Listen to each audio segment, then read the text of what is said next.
Saya tidak akan bicara tentang rokok, akan tapi kaidah. Kaidah itu sederhana di dalam Islam itu. Kaidahnya sederhana. Antara kalau ada orang masih melakukan sebuah kesalahan, tinggal insaf dan nanti Allah akan beri pertolongan. Jadi gini loh, dalam Islam itu kan misalnya ada, kalau ada yang bertanya, ada sebuah warung, kalau menjual sesuatu, tolong Anda jangan menjual sesuatu yang membuat orang lain sakit dong, membuat orang lain rusak.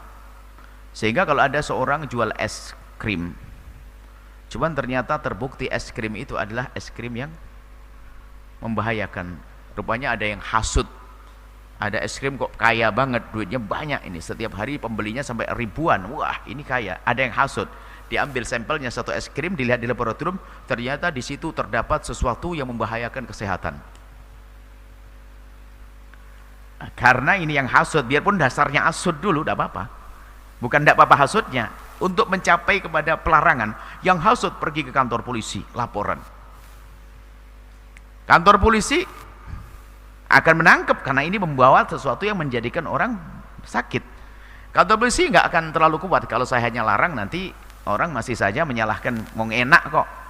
Maka langsung hubungi dengan majelis ulama. Majelis ulama, ini ada minuman yang membahayakan. Memang senang orang, hanya bentuknya es saja. Mohon maaf, yang punya es krim bukan berarti es krim Anda ini. Es krim Anda masih sehat. Saya hanya sebuah contoh saja. Cuman di dalam ini dimasuki sesuatu yang menjadikan orang jadi senang, kecanduan, senang, tapi ini sangat membahayakan. Tolong Anda ini secara laboratorium ini. Maka Anda sebagai ustadz, tolong Anda memfatwakan bahasa ini minuman haram, minuman di sini. Coba pertanyaannya. Karena majelis fatwa ini melihat bahayanya, maka mengatakan minuman ini adalah haram. Apakah dia disalahkan yang demikian? Demi kemaslahatan umat. Kalau tidak begitu kan orang tetap minum. Polisi pun melarang, apakah disalahkan polisi? Menjaga kemaslahatan umat. Hal yang demikian itu sederhana.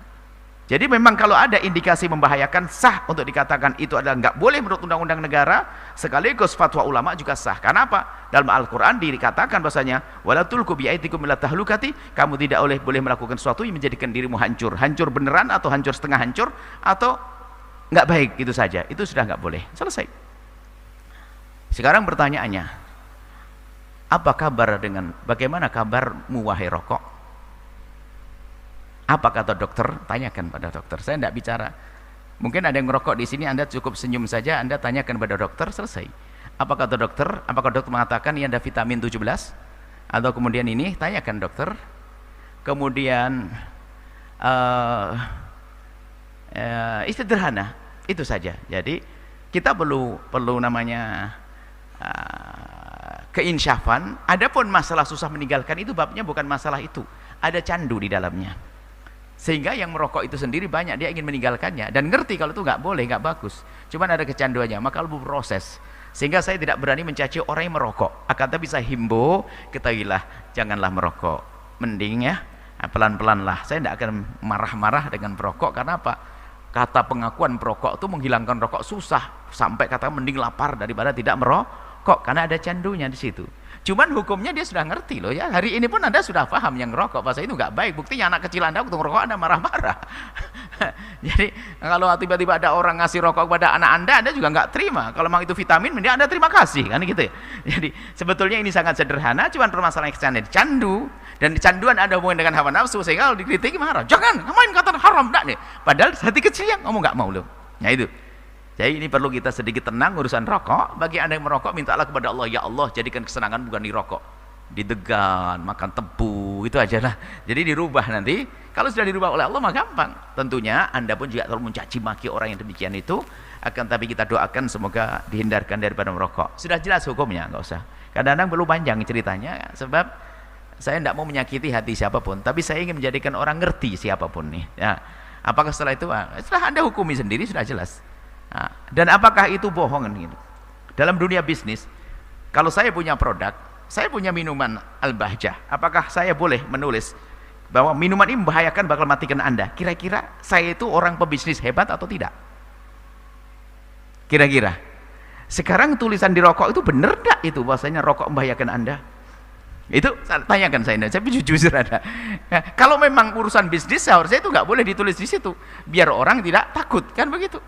Nah, selesai. Jadi biarkan Anda, bagi Anda yang masih merokok, cukup minta pada Allah dan minta petunjuk, minta bimbingan agar segera diganti dengan yang enak-enak deh, bukan yang pahit-pahit. Kemudian bagi yang sudah tidak merokok, tidak perlu Anda sampai mencaci maki, karena ini permasalahannya bukan permasalahan halal haram saja, karena ada candu yang susah untuk meninggalkannya.